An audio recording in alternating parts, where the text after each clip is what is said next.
මේෂ ලග්නයෙන් උපන් ඔබ ඊටමත් එඩිතර වගේම අභියෝග වලට මුහුණ දෙන්න පුළුවන් හොඳ හැකියාවක් තියෙන පිරිසක්. මේ අවුරුද්දේ පළවෙනි කාලවකවානුව පළවෙනි මාස 5 වගේ කාලවකවානුව ඊතරම්ම යහපත් භාවයක් පෙන්වන්නේ නැහැ. හැබැයි අවසාන මාස 7ක වගේ කාලවකවානුව ඔබගේ බලාපොරොත්තු සඵල කරන කාලයක් කියලා පෙන්눔 කර තිබෙනවා. දැන් මේ අවුරුද්ද මම දකිනවා හොඳටම අලුත් දැනුමක් හොයන්න පුළුවන් කාලයක් කියලා පෙන්눔 කර තිබෙනවා.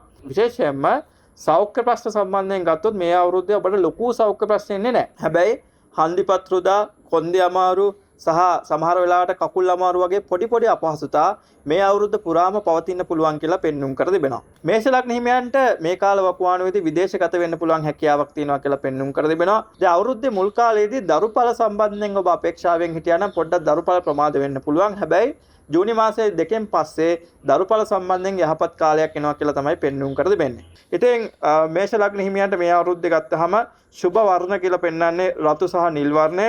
සුබ දින කියලා පෙන්වන්නේ ඉරිදා, අඟහරුවාදා සහ සෙනසුරාදා. සුබ අංක විදිහට 1 2 4 5 7 සහ 9 පෙන්눔 කර තිබෙනවා. මේ අවුරුද්ද මේෂ ලග්න හිමියන්ට පිළියම් වශයෙන් විශේෂයෙන්ම සතියකට සැරයක් කාට හරි තමන්ගේ කෑම එක හරි දෙන එක ගොඩක් හොඳ දෙයක් කියලා පෙන්눔 කර තිබෙනවා.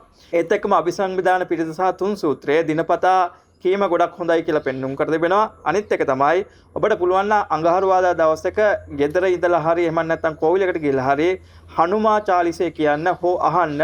ඒකත් ඔබට යම්කිසි විදිහක සහනයක් ලබා දෙයි කියලායි පෙන්눔 කර තිබෙන්නේ.